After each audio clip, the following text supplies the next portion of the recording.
Luke has to get us live. Oh, that's here right. first. Luke's got to get us on. I apologize. Luke.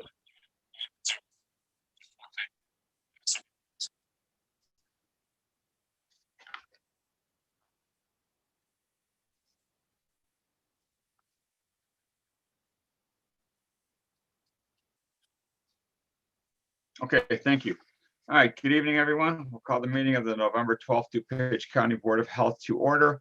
And before we call the roll, just get some legal housekeeping out of the way. Pursuant to Executive Order 2020-07, 2019 ILEO 20-07, issued March 16, 2020, during the duration of the COVID-19 gubernatorial disaster proclamation, the provisions of the Open Meetings Act 5 ILCS 120 requiring or relating to in-person attendance by members of a public body are suspended. Specifically, the conditions in 5 ILCS 120/7 limiting when remote participation is permitted are suspended. For Section 2.02 of this act, today's meeting is being conducted remotely and is being live streamed for the public's viewing. This meeting is also being recorded in compliance with the Open Meetings Act. The DuPage County Health Department is the lead agency for DuPage County in response to the global pandemic, and as such is currently closed to the public, except by appointment, in adherence to public health guidelines and for the protection and safety of the public and staff. With that being said, Penny, would you call the roll? Ms. Here. Bottoms? Here. Ms. Finch? Ms. Here. Diner? Dr. Hussein? Here. Mr. Larson? Here. Dr. Munir? Here. Dr. Scout? Here. Mr. Spadoni? Here. President Here. Tornatori? Dr. Weeks? Dr. Wilson? Here. Mr. President, you do have a quorum. Thank you. We will move on to the part of the agenda known as public comment. Public comment traditionally has been limited to 3 minutes per person. It's an opportunity for members of the public to address us through questions or comments. Historically, we've limited public comment to 30 minutes. However, I know we have I believe 42 public comments tonight. So at the 30-minute mark, we'll see where we're at. And if at that point, if someone wants to be the timekeeper, Bob, will you be the timekeeper for us? And at 30 minutes, we'll let Penny know. And if we need to extend it, we'll have to entertain a motion to go beyond 30 minutes. Which Bob are you referring to, Mr. You, Bob Larson. Robert Larson. Okay. That being the case, we will move into the part of the agenda known as public comment. And Penny, I believe you have them with you, so please proceed. Comment, Catherine Schuman, Carol Stream. Please provide public service announcements for county residents through social media and Wheaton Patch and our news media so we know changes in mitigation guidelines. My husband is in the hospital, non-COVID related, and I would be concerned about any changes in rules on visitation. Thank you. Comment, Richard Osborne, Glen Ellen. I want to give my support to the health department stepping up communication, not just on mask wearing and appropriate managing social gatherings, but also highlighting what the COVID surge is doing to our hospitals. It is absolutely necessary for the health department to strongly enforce COVID restrictions on establishments defying them. Health rules cannot be choose your own adventure, and lax enforcement does just that. Comment, Janelle Belso, Glen Ellen. Thank you for the work you are doing during these challenging times. I live and teach in DuPage County. My district has refused to include metrics in their teaching plan and continued to bring staff and students into the building, even when you released your statement for all schools to use full remote model. I urge you to reissue a new statement calling for all schools to operate under remote learning for all.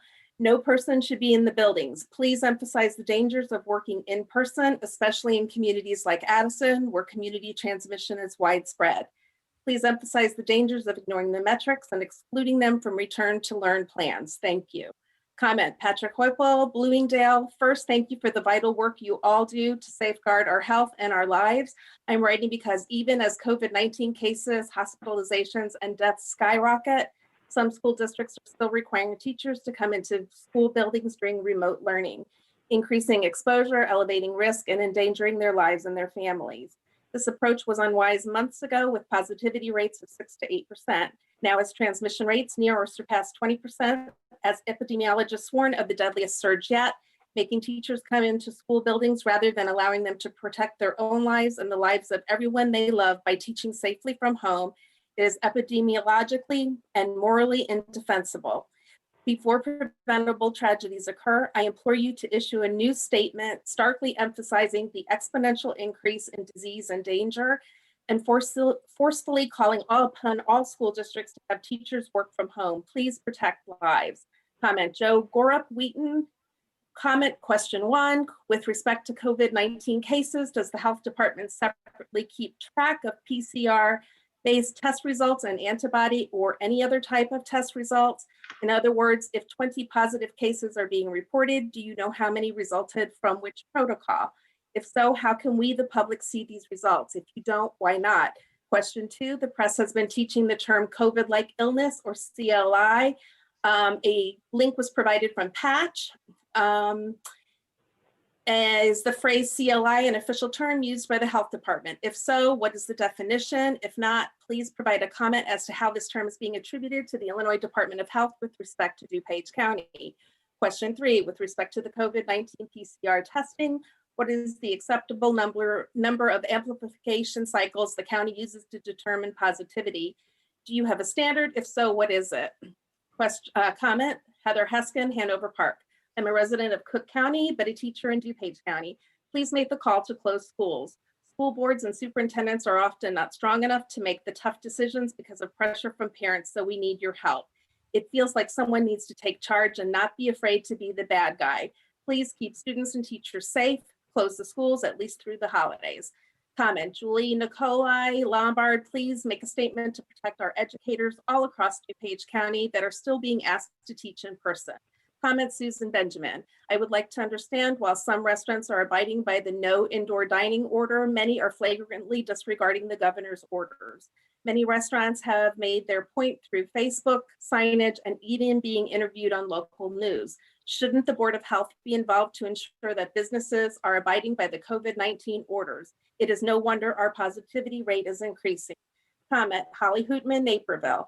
I would like to see serious PSA announcement efforts on SM and signs throughout the county, reminding citizens to work together to mask up DuPage, 6 feet social distance, wash your hands.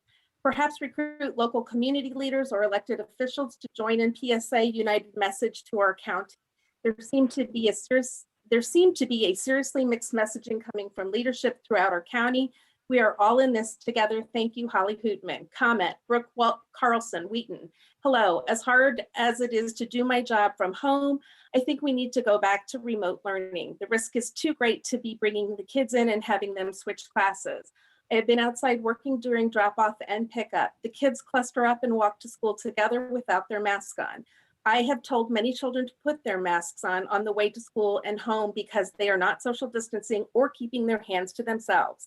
We have parents, staff, children, and family members that are immunocompromised. The state is advising people to stay home. Please allow us to do so and send us home. Comment, Megan Rushke, hello.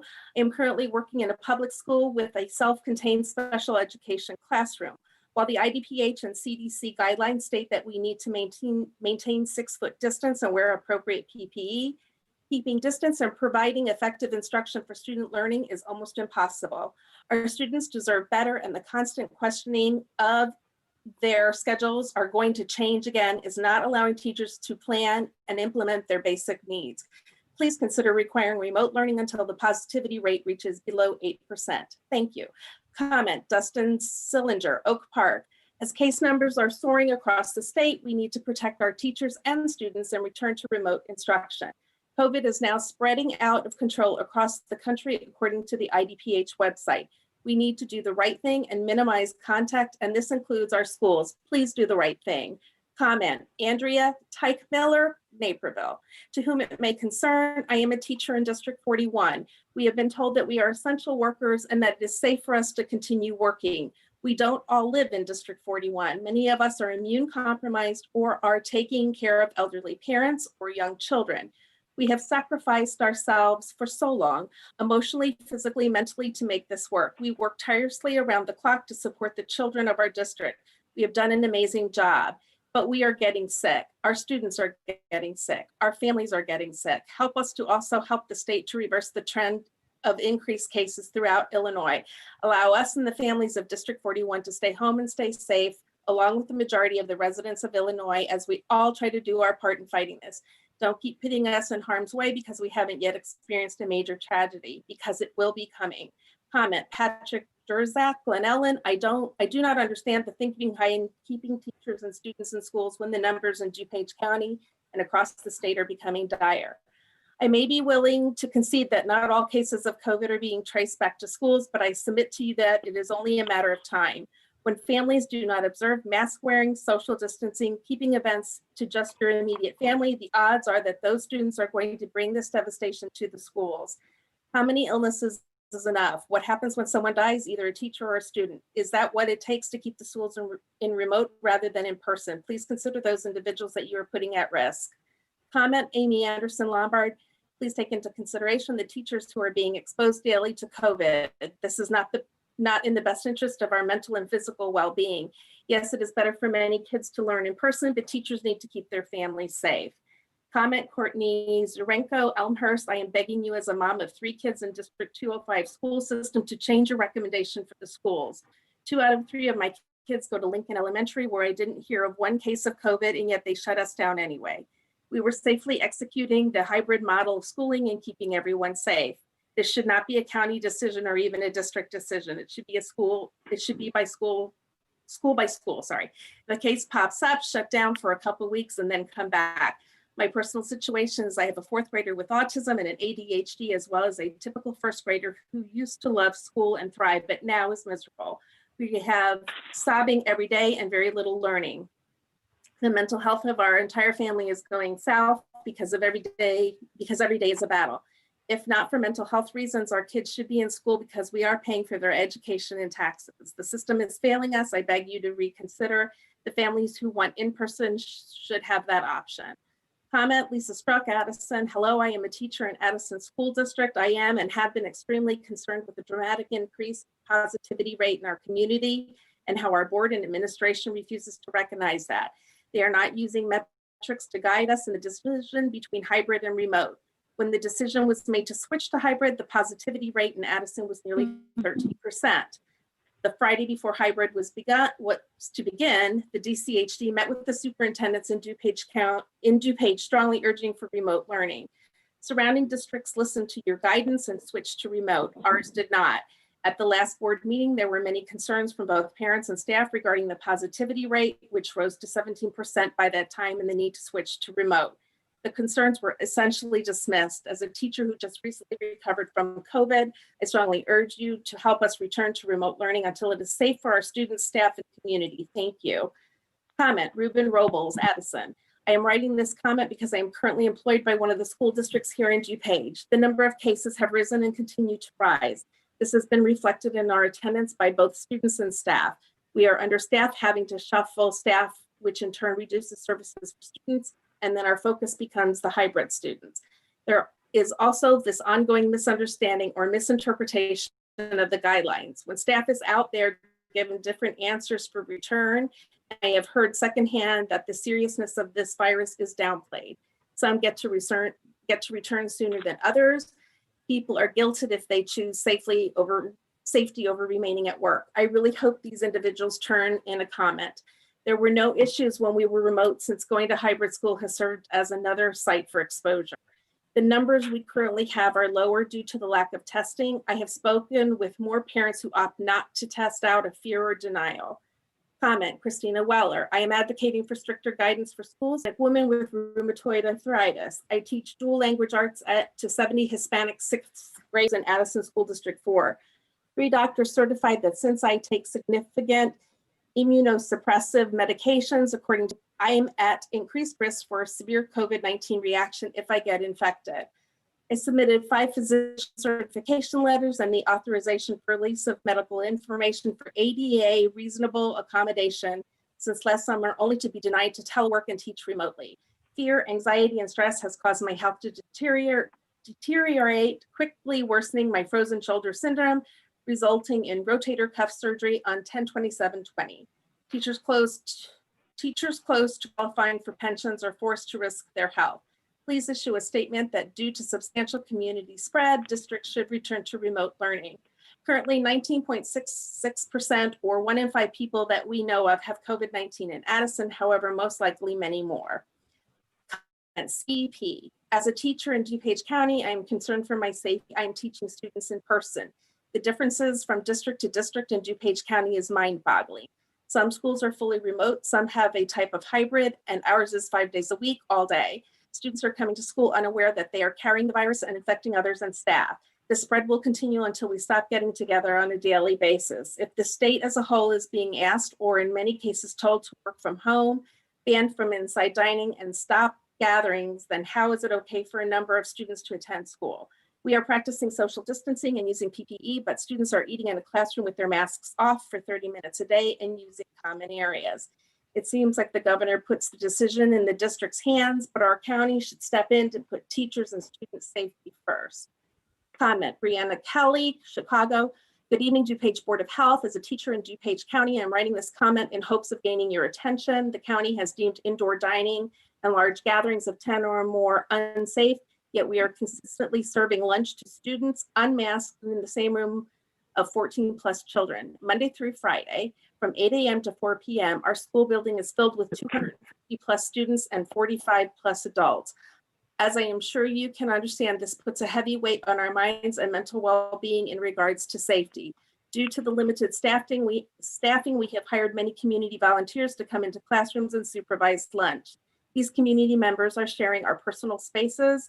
These are the same community members that reside in a city where COVID-19 numbers are out of control with the highest positivity rate that we have seen in a while. I am asking you to reconsider that such restrictions placed on our community should also impact schools, students, or staff. Thank you. Comment, Ashley Elslager, Hanover Park. Good evening. I am writing today because I do not understand why the DCHD is not protecting teachers and students. There are currently mitigation measures in our region, such as no indoor dining and no groups larger than 6 people.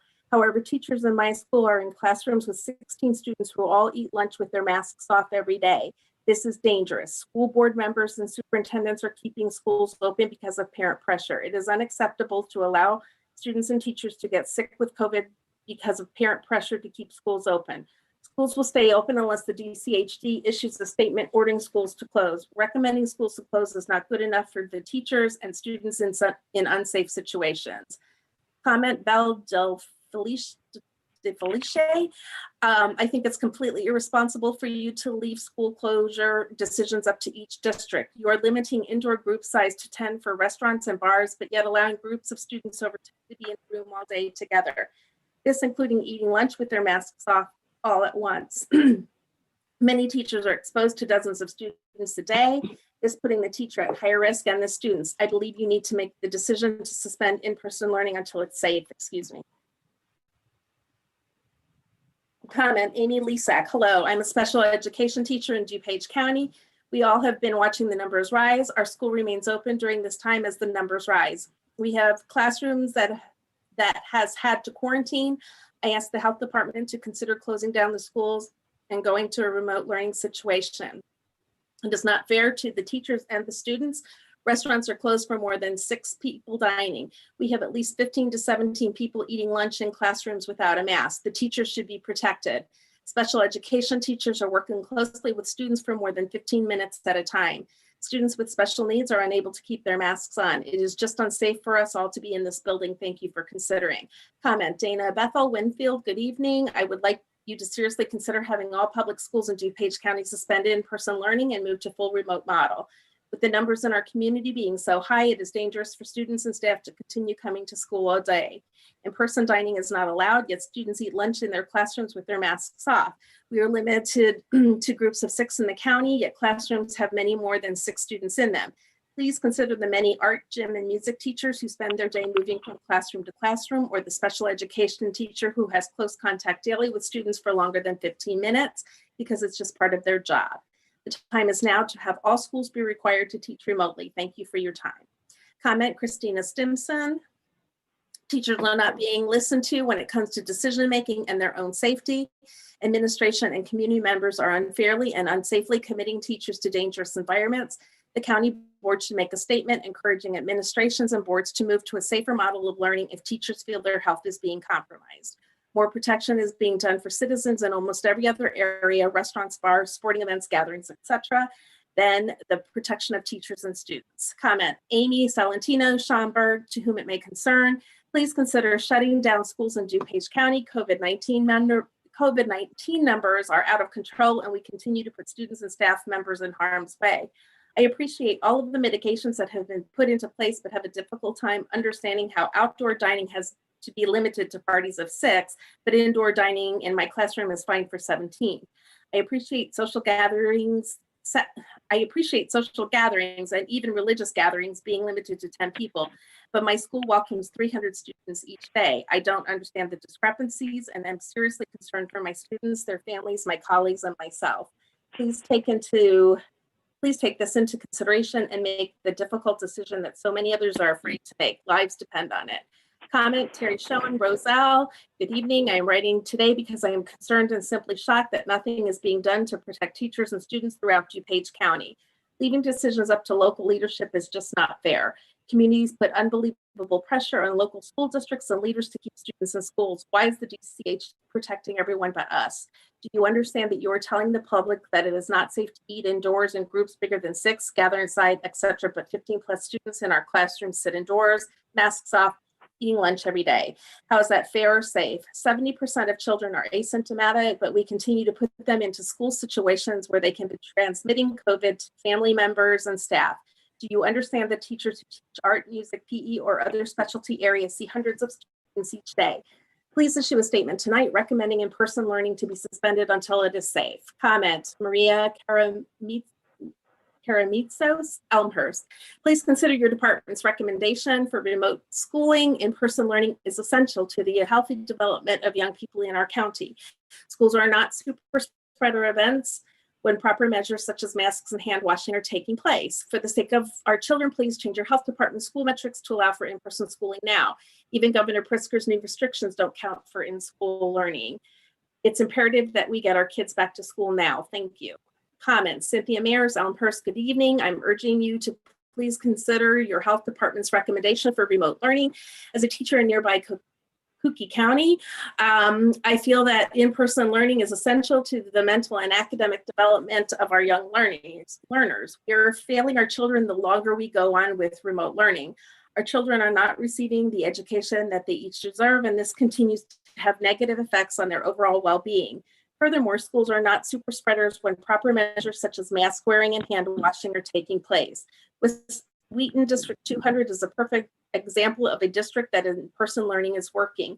They are taking the proper precautions and have been in person since September. Please change your health department school metrics to allow for in-person schooling across the county now so that our children in nearby Elmhurst can also receive a proper education. Thank you.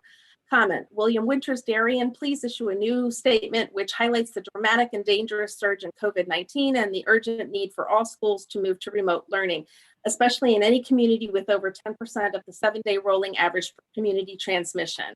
Comment, Erin Bessie Schomburg. I work in DuPage County as a teacher. I believe that all DuPage County schools need to be remote given the huge spike in cases. Comment, Mario Salerno.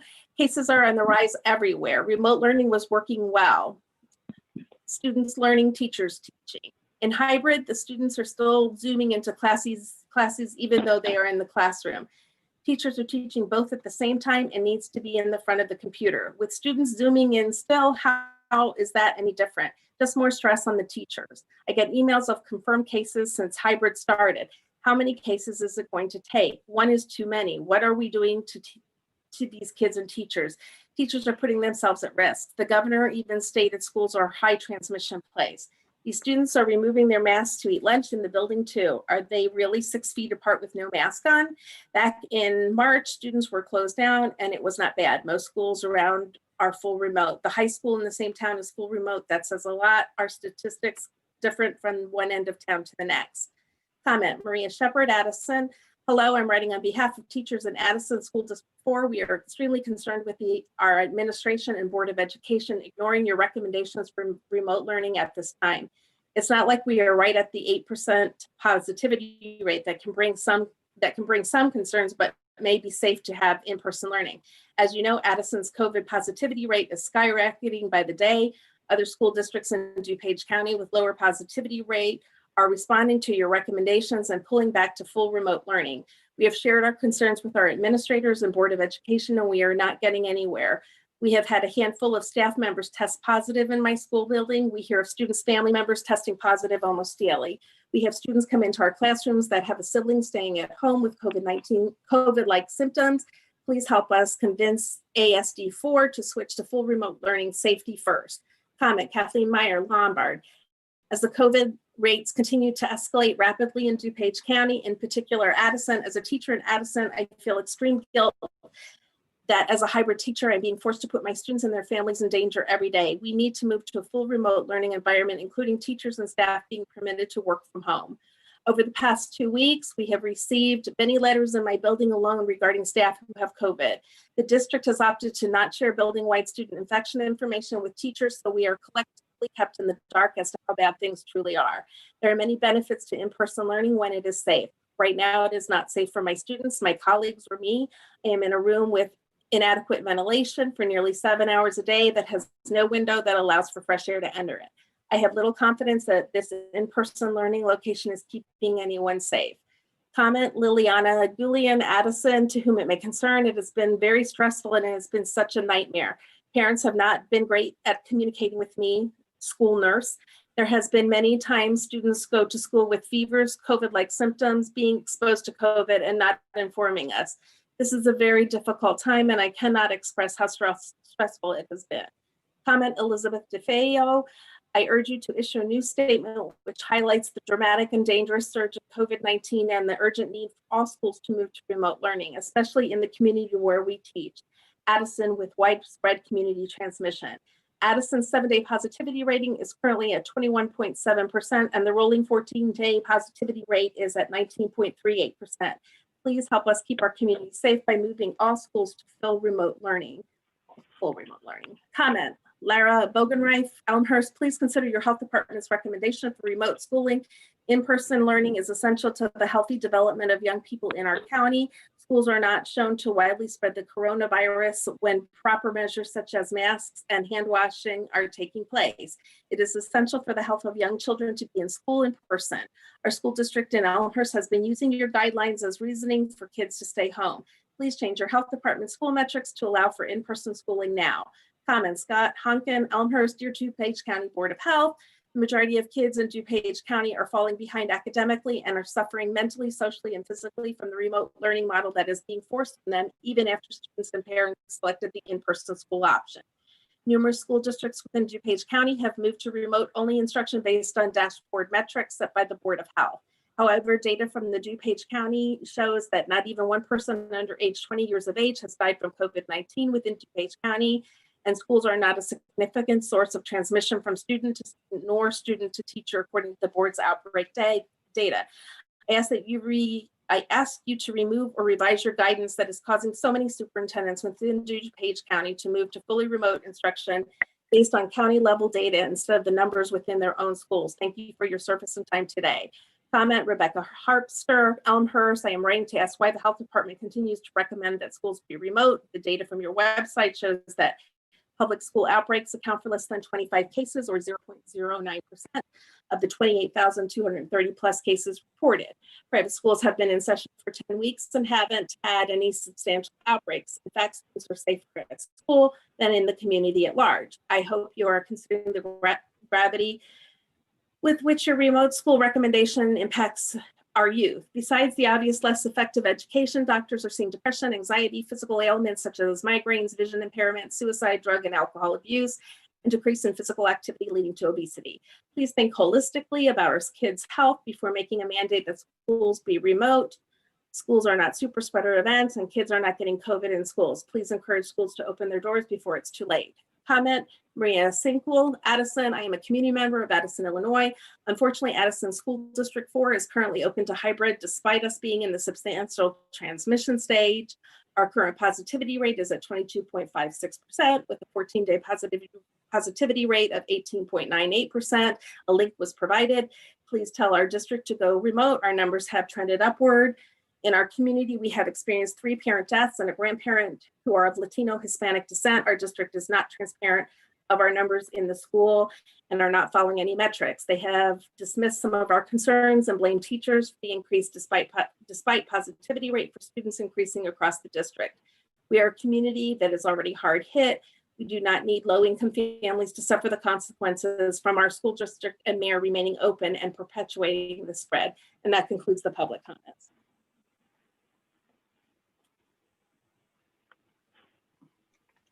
Thank you, Penny, and thank you to all those who commented.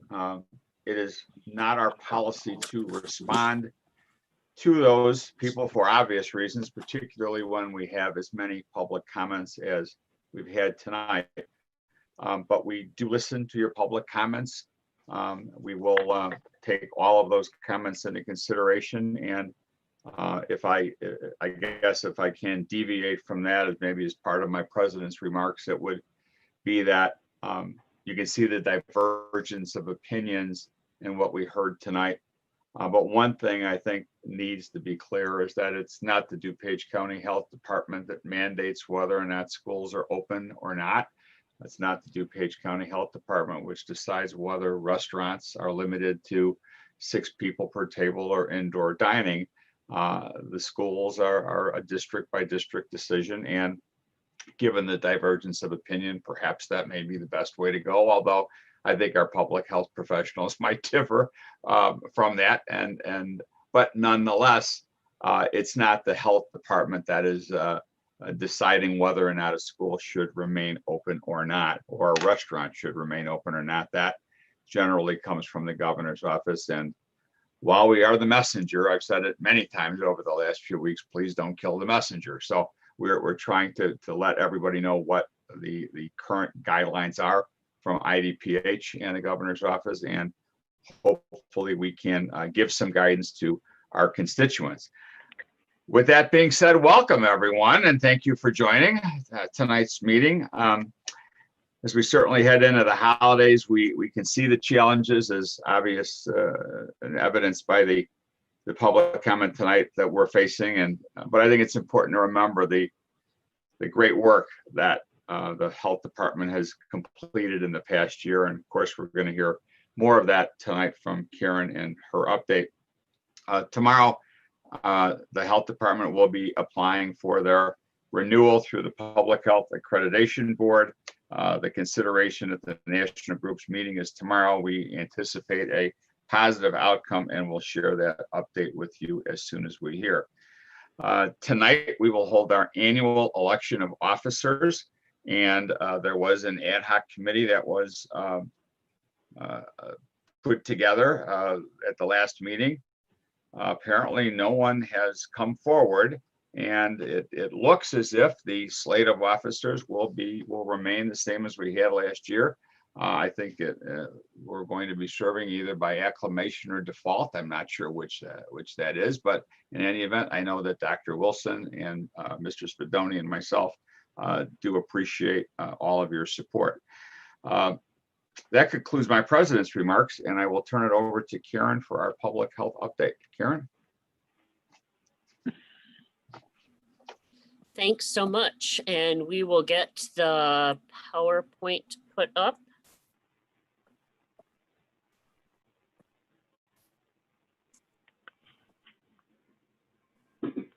You see that? Yes, thank you. You could go to the next slide. So it would be impossible, particularly after the public comment that we heard just now, to escape that not only is DuPage County, but the state and most of the US experiencing significant and concerning increases in case activities and hospitalization. We have seen a dramatic and rapid increase in some key indicators since the last time we met. And unfortunately, the increases now appear to be exponential in spread. So over the last 30 days, we have observed daily cases increasing by 336%. Probably if we went the next couple of days, it would be even more than that. We were at 127 daily cases on 10/9, and on 11/9 we hit 554. Today, the number was 804. We've also seen daily hospitalizations increase by 300%. 4.8 was the average number on 9/25, and that increased to 18.4 on 10/25. And then we've also seen, as we've been talking about the test positivity, 7-day rolling average increased from 5.8 on 10/9 to 13.2 on 11/9. And again, it continues to rise. We learned on Sunday evening that of the governor's decision to place Region 8, which again is Kane and DuPage County, into the Tier 2 mitigation under his resurgence plan. That went into place as of 11/10. So 2 days, maybe it was, 2 days ago. This further reduces group sizes in outdoor settings at bars and restaurants, as well as for banquets, weddings, etc. Again, and I think to amplify the fact that not only Region 8, but all of the state of Illinois is really in these concerning situations, IDPH went even further and issued a stay-at-home advisory that strongly recommends people work from home whenever possible, that they participate in essential activities only. They only leave their house to go to work or school, doctor's appointment, pharmacy, or groceries. And that they limit both traveling outside of their homes and bringing people inside of their homes. For our organization, we have worked as a leadership team led by Lori and to once again reduce the number of staff. We are seeing a definite increase in the number of our staff who are isolated or quarantined as a result of this increased community disease activity. We will be incrementally reducing the number of on-site staff further while keeping essential services in place in all of our public health centers. And that will be happening over time, and we will get to where we want to go by the week of Thanksgiving. Next slide, please.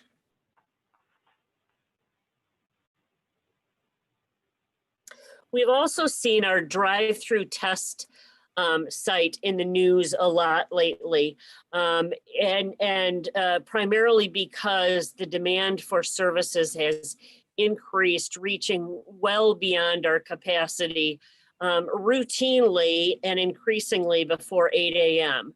So our site opens at 7 a.m.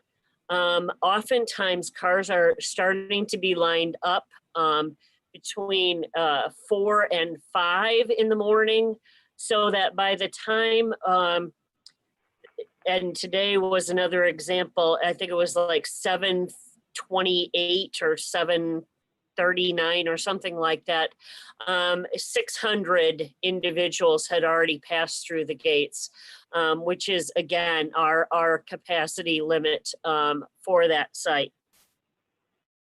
We know that that at some point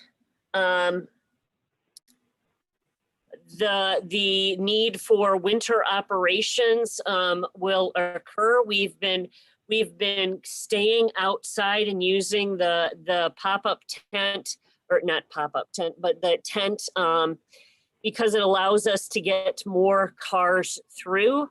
But we know that with winter conditions, we will need to modify dramatically. And so you'll see on tonight's agenda procurement items that will help heat the one building that we will be using for our winter site testing location at the fairgrounds. Cars will be redirected to an enclosed heated structure for the testing. The structure will allow cars to safely drive through, but it will result in a reduction of lanes, and therefore the daily test capacity will also be minimized. As long as the mild weather holds, as I mentioned, we'll continue to to use our existing site where we can get more cars through more quickly. We've also started working with the Illinois Department of Public Health's mobile testing program, and Elmhurst, Glendale Heights, and Bartlett have all held mobile test sites this week. Additionally, we will be looking at bringing in another provider in a real turnkey operation to stand up an entirely separate but running parallel drive-through test site so that we can better meet the needs, the testing needs of our community residents. Hey, Karen, can I ask a quick question? Sure. Why are we limited to 600 tests a day? So we're limited to 600 because that's the amount of tests that the state of Illinois has agreed to provide us. Although we know that we could probably handle a couple more hundred as long as we're outside with our testing site, as soon as we move inside, we'll have to reduce our capacity greatly. So we have not increased. Instead, we've tried to bring other testing options to our residents. Thank you. So that's pretty much what is different this month from last in COVID-19. But I thought I'd spend the rest of the my comments talking about other work that has been done that we may not have addressed in prior conversations with you at meetings. So our behavioral health services has been very busy and active in putting forth the Zero Suicide training, which is a nationally recognized framework. We were able to bring 2-day training to our hospital partners. We participated in it. The training was made possible only because of a grant through the federal SAMHSA, Substance Abuse Mental Health Services agency. And the whole purpose of Zero Suicide framework is defined by a system-wide organizational commitment to safer suicide care in health and behavioral health systems. So we had all of those hospital partners participate. The training assessed our community strengths and opportunities related to safer care. And it will continue to be an initiative both internally to our organization as well as a broader community initiative that will be guided by a subcommittee of the Behavioral Health Collaborative. Additionally, over the summer, we had talked about the need to move our staff out of the courthouse, particularly our forensic or our substance use treatment staff. That was achieved on July 23rd. They moved from the 505 building, which is the courthouse, into the Linda Kurzweil Community Center. We now have substance use evaluation and all group programming being offered through the Kurzweil Community Center. And the transition also has included our ability to expand medication-assisted treatment evaluations, Vivitrol injections through the work of one of our advanced nurse practice prescribers, Tara Krish. So that's a little bit about what's been going on with behavioral health. When we look at client access, not only are we dealing with COVID, but it's also open enrollment season. So we have staff who have begun assisting residents with, I think this is open enrollment 8 for the Affordable Care Act marketplace plans. The open enrollment period started November 1st. We have 85 of the 106 appointment slots booked for November. And we still have openings in December through the 15th when the open enrollment period closes. So if you know of individuals or hear of individuals who need assistance with, and maybe applying through the marketplace for the first time because of a loss of employer-based health insurance coverage this past year, there is no income eligibility. If they're confronting, if you know of people who are confronting this marketplace for the first time, I think, and of course I'm a little bit biased, but I think we have some of the sharpest enrollment navigators around. So I would strongly encourage you to send them our way. Not only that, but we played a pivotal role in the 2020 census. We participated in the county's Complete Count Committee. We also received a grant through the library system and promoted high volume messaging, which which included digital ad, radio, public service announcements, and flyers. We had, nearly 1 million impressions and utilized on hold messaging for people who were calling into our organization of nearly 75,000 contacts as well. Next slide. We also have been continuing to implement some efficiencies with a software system that allows for electronic applicant tracking, as well as an onboarding platform. We're next going to be looking at implementing the performance evaluation module as we go forward. But what that does is it really helps to centralize and streamline the processes across all of our sites and across all of our 600 staff positions to more effectively manage our staff, both prior to their, as we're bringing them on, as well as on maintaining them in a meaningful way and making sure that we get performance evaluations and professional goals established with them. The other exciting piece of software that we have, and when I say we, it's again, Luke, who helps us in all things IT, has played a vital role with a couple people on the clinical side of this. We're going to be going live this month with an upgraded system for electronic client and employee notification. It supports the integration with our EMR, so we're able to send out much more easily appointment confirmation, cancellation for clients. It improves our available reports and data.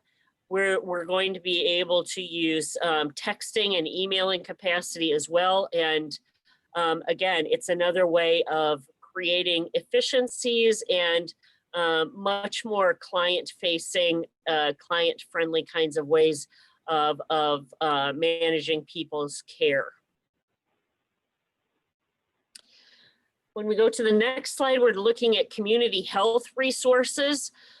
We have heard about the concerns about substance use dependence increasing, not only because of the stress and anxiety around COVID-19, but because we knew we were on an upward trend with that anyway. So through the efforts of our community health resources, primarily led by Mila Sagalis, we've expanded our Narcan distribution to community members who may be at risk of an opioid overdose. We've done rapid deployment project to reach families and individuals at risk.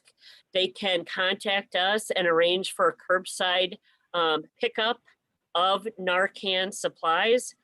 We launched the project in April, and we have distributed 42 Narcan kits via that route. We have also shipped 1,500 Narcan kits to 5 treatment programs in DuPage County. So again, we have changed the way that we're distributing Narcan in our community, but making sure it's still available. Additionally, we've provided 503 first responders with the training. We've expanded our program sites. We now have 93 sites, which is an expansion of 11. And our HOPE website has received over 1,000 page views to both the in-person and virtual Narcan training program. When we talk about our more broad community efforts, we know we have our next HOPE Task Force meeting occurring tomorrow morning. We'll be hearing about updates on the Narcan program, as well as getting an update on Haymarket DuPage. We'll also be hearing from our treatment providers on how they have creatively navigated and in order to continue to provide life-saving services and treatment to people during this past year. Karen, before you leave this page, this is Lanny. Just in case anybody's interested in joining us tomorrow, it starts at 8:30 instead of 9. Oh, sorry. Yes, it does. Thank you. Sure.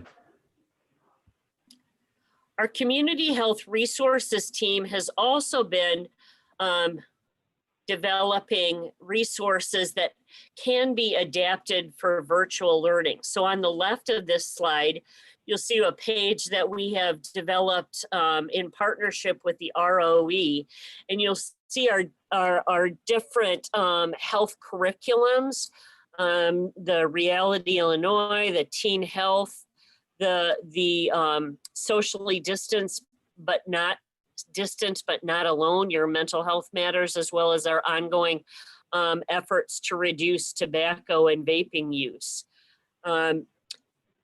On the right side, you will see the Snapchat crisis text line efforts that were enhanced this past year. And to give you some sense of that, in 2019, between March and September, we had 82 texters through that line, and it's a special text line focused on young people. The top 3 issues last year were school, relationships, and depression and sadness.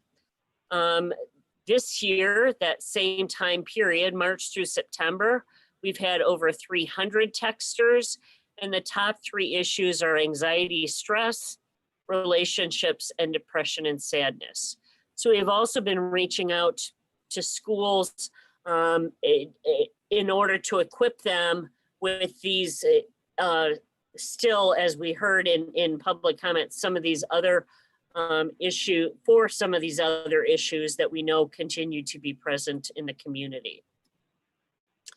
When we look at environmental health services, that team has continued to process applications for new and incredibly, we've had new and remodeled food facilities. There have been new homes built with septic systems or replacement septic systems or water wells. We had a very active season with running 25 testing sites for West Nile virus. And again, we want to make sure that water quality is something that we continue to keep an eye on. So that work was also done.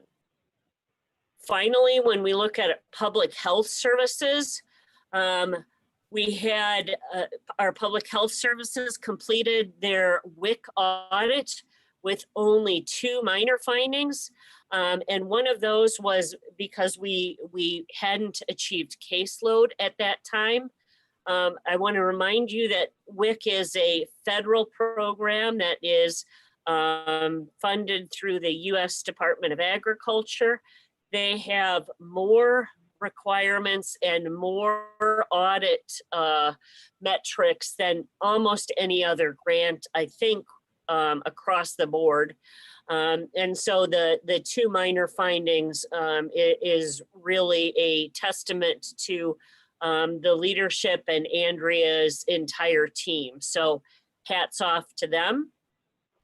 Our dental program was awarded a grant through the Illinois Children's Healthcare Foundation in partnership with Delta Dental.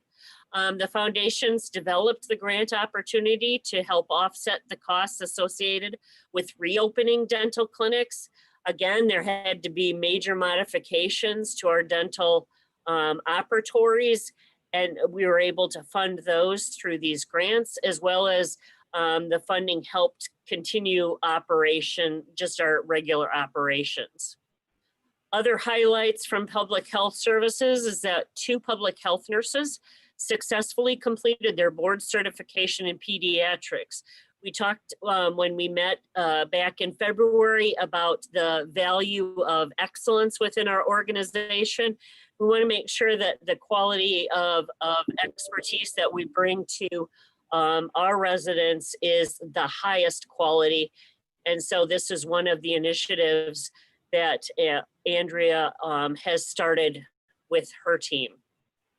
Additionally, one of our adult health public health nurses was selected to be a member of the Illinois Council on Tuberculosis Board, a respiratory illness that we've not heard a lot about in these COVID-19 days, but still has a major impact on the health of our communities. So with that, I hope that that provides you with a brief update and provides you with a sense of the amazing work that the leaders who are on this call and their teams have provided over the time, in addition to the wonderful work that we've done externally facing in our COVID-19 response. So not sure if anybody has questions.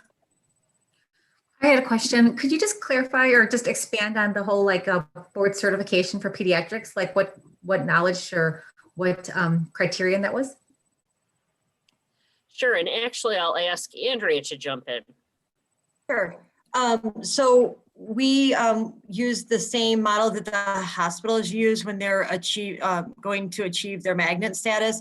So it is through the American Nurse Credentialing Center, which is the most sought after certification for nurses. So they have to have a minimum amount of practice hours within a year.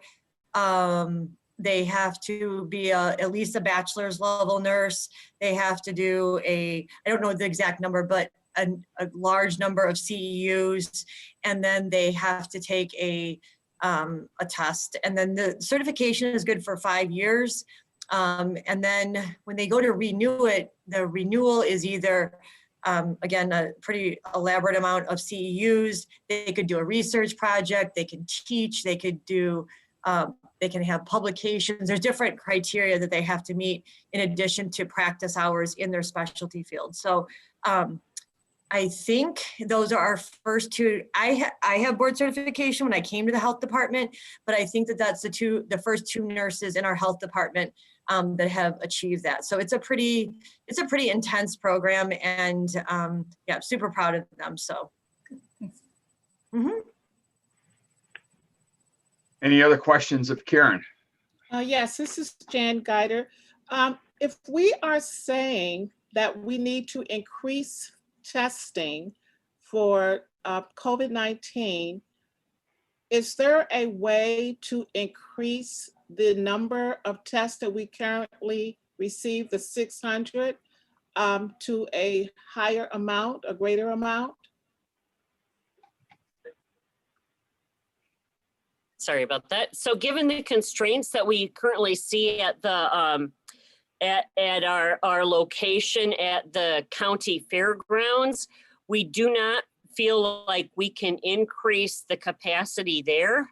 So what we are in the midst of and what we hope to finalize over the next week is using some of our CARES Act dollars, a significant number of our CARES Act dollars, to set up an entirely new testing site at a different location in DuPage, keeping ours open as well. So we will generate more capacity that way. The difference will be that this new site will be a turnkey site, and it will not require any resources, human resources on our part. And so we are hoping, and again, the CARES Act dollars are through the end of December.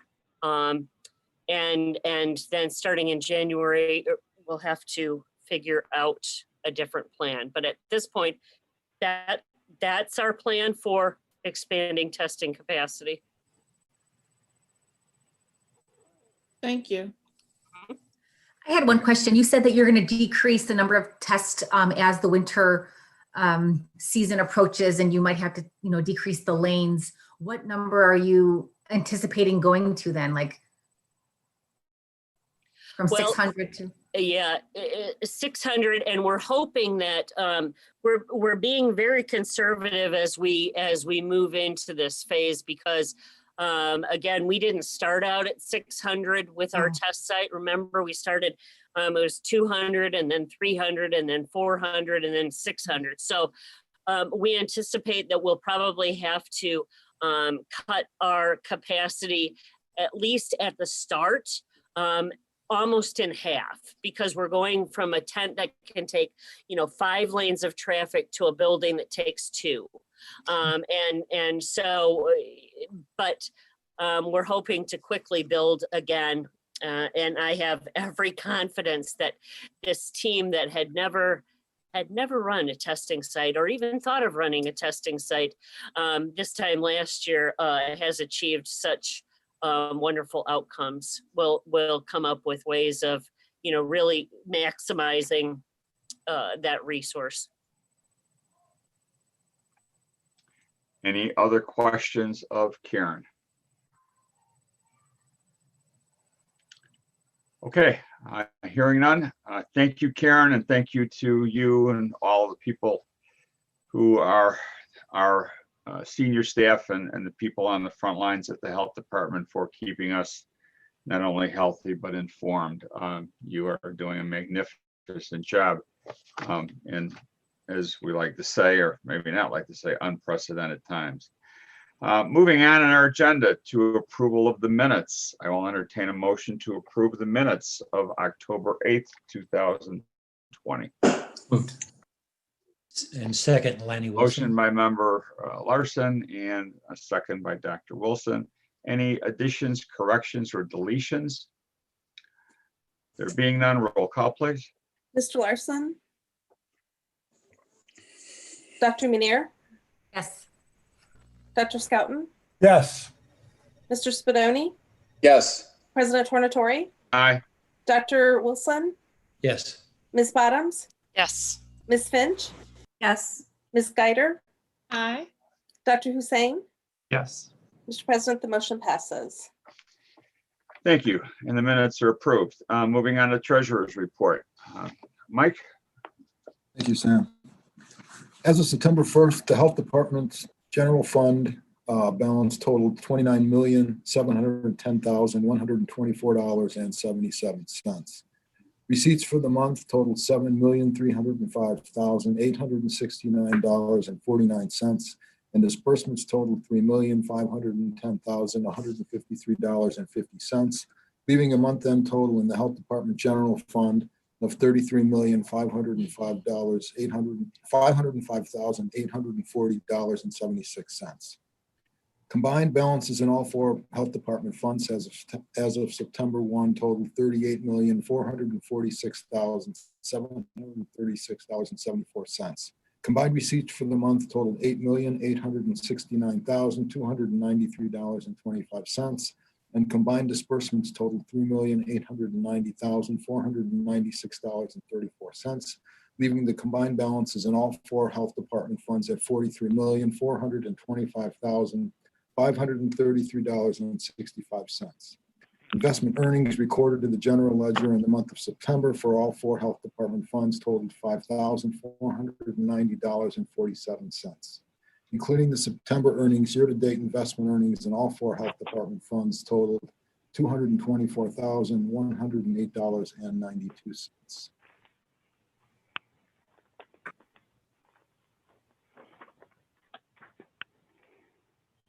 Thank you.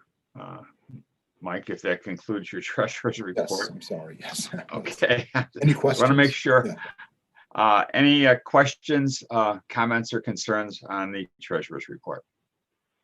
Hearing and seeing none, I'll entertain a motion to approve the treasurer's report.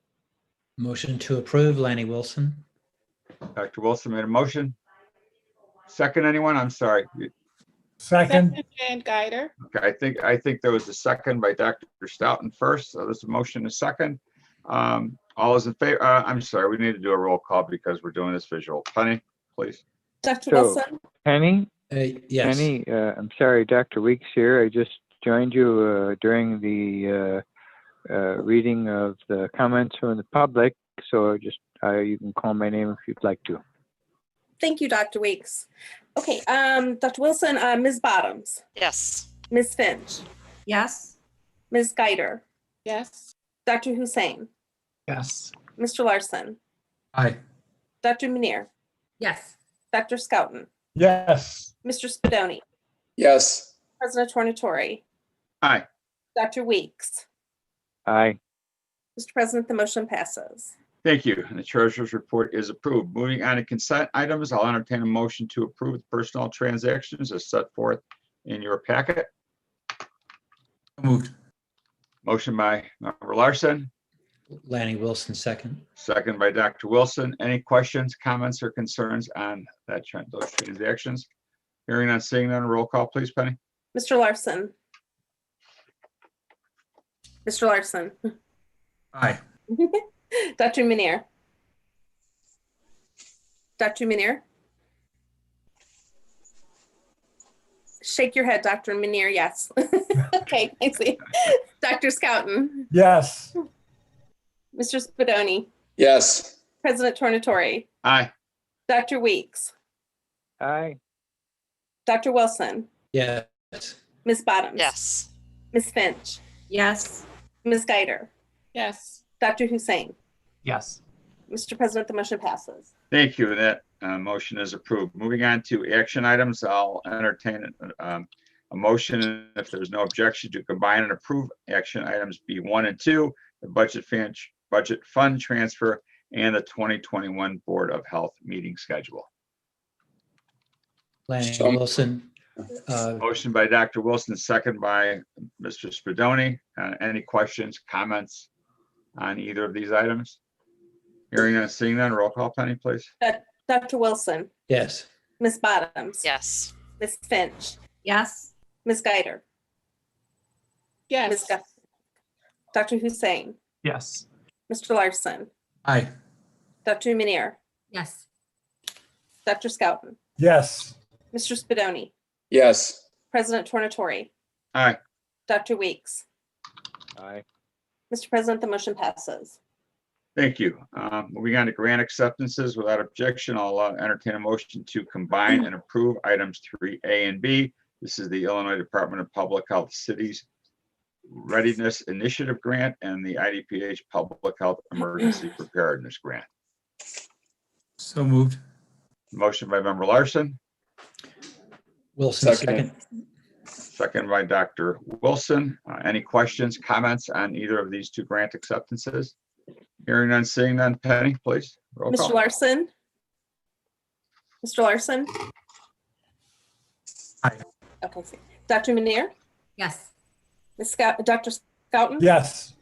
Mr. Spadoni, Yes. President Tornatore, Aye. Dr. Weeks, Aye. Dr. Wilson, Yes. Ms. Bottoms, Yes. Ms. Finch, Yes. Ms. Guider, Yes. Dr. Hussein. Yes. Mr. President, the motion passes. Thank you. Moving on to purchasing, I'll entertain a motion to combine and approve items 4A through U. These are purchasing and procurement items. If anybody has any questions, we can deal with them. I'll entertain a motion to combine and approve those items. So moved. Motion Second. by Member Larson, second by Dr. Stoughton. Any questions, comments, or would anybody like to comment on any particular item or any of the items collectively? Hearing none, seeing none, roll call, Penny, please. Mr. Larson, Aye. Dr. Manir, Yes. Dr. Scouten, Yes. Mr. Spadoni, yes, President Tornatore, Aye. Dr. Weeks, Aye. Dr. Wilson, Yes. Ms. Bottoms, Yes. Ms. Finch, Yes.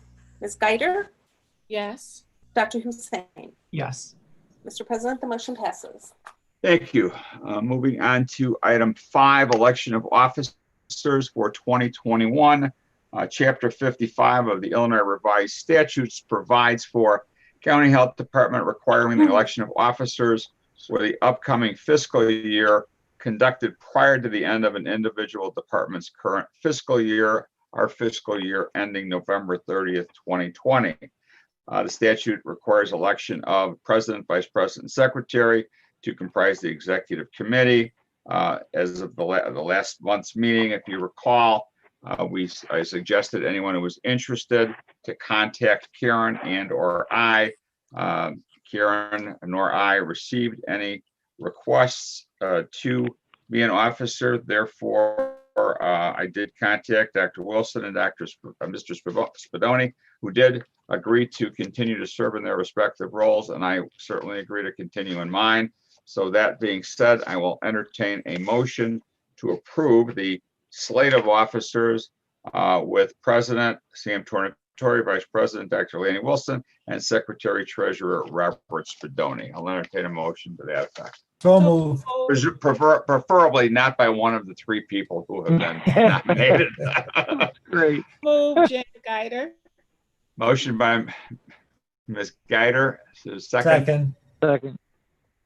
I don't know who that was. Dr. Scouten, second.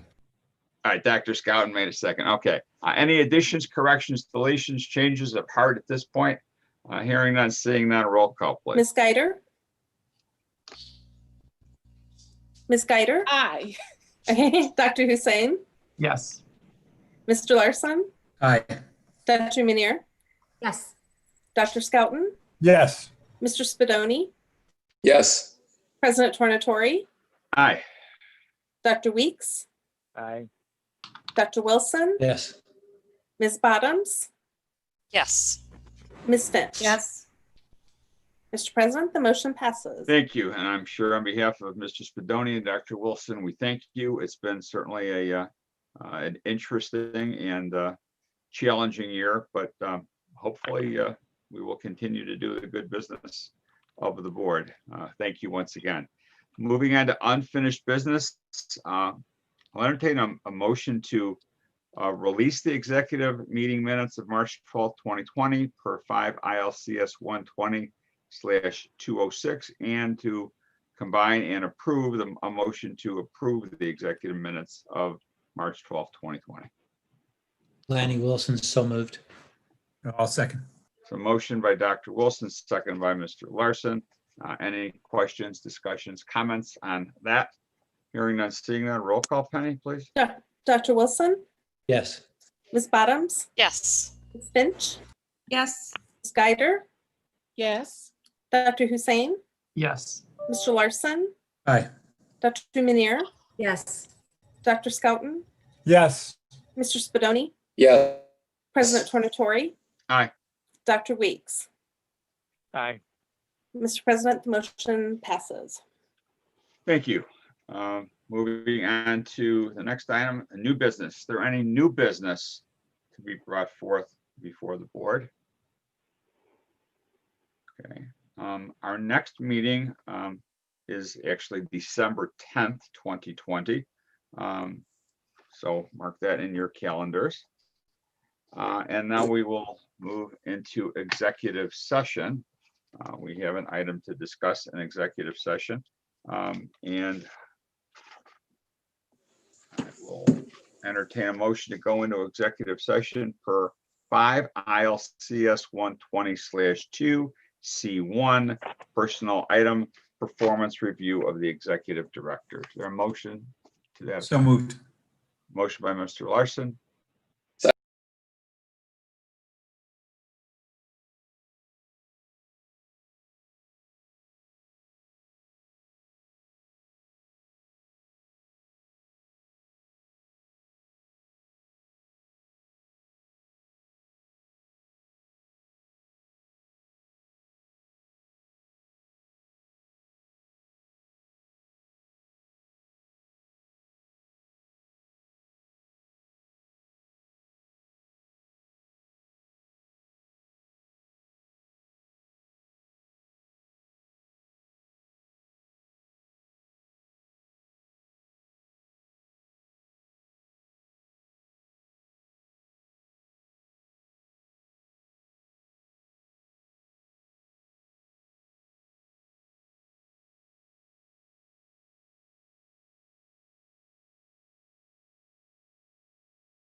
Okay, everybody's back. That's supposed to be back, including Karen. Okay. Who's going to break the news to Karen? No. Okay. We are back in the business portion of the meeting. I don't think we need to take a roll to reconvene, do we, Beth? Do you think? Want to do it just for? Yeah, I think usually to confirm that everybody who was here is still here. All right, so we'll entertain a motion to reconvene the business session of the meeting. No, I think we just take a roll call to confirm we've already risen from executive session, just to confirm that everybody who voted. Okay, well, let's do a roll call then, Penny, if you would, please. Okay, Ms. Bottoms, Yes, here. Finch, Here. Ms. Geider, Here. Dr. Hussein, Here. Mr. Larson, Here. Dr. Manir, Here. Dr. Scouten, There. Mr. Spadoni, Here. President Tornatori, Here. Dr. Weeks, Here. and Dr. Wilson. Here. Mr. President, you have a quorum. Thank you, Penny. We are out of executive session and have reconvened. Moving on to the next item, item 13 on the agenda. The Board of Health approved the FY 2020 budget in October 2019. Included with the 2020 budget was funding for a salary increase program. Thereafter, resolution number BOS 20-05, approved by the Board of Health on October 20th, formalized the salary increase guidelines for fiscal year 2020. At this time, I will entertain a motion to approve the DuPage County Board of Health approving a 4% merit increase and 1% equity increase for the executive director. The salary increase will become effective at the start of the next soonest pay period, starting November 14th, 2020.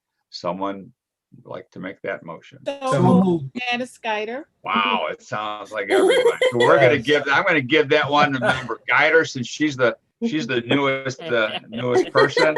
And we'll give a second to member Larson. Any discussion, questions, comments? Hearing none, seeing none. Roll call, please, Penny. Ms. Geider, Aye. Dr. Hussein, Yes. Mr. Larson, Aye. Dr. Manir, Aye. Dr. Scouten, Yes. Mr. Spadoni, Yes. President Tornatori, Aye. Mine, you can have. Aye. Dr. Weeks, Aye. Dr. Wilson, Yes. Ms. Bottoms, Yes. Ms. Finch. Yes. Mr. President, the motion passes. Thank you. Congratulations, Karen. And you. moving on to the last item, I'll entertain a motion to adjourn. And before we do, happy Thanksgiving, anyone? But who wants to make the motion to adjourn? So moved.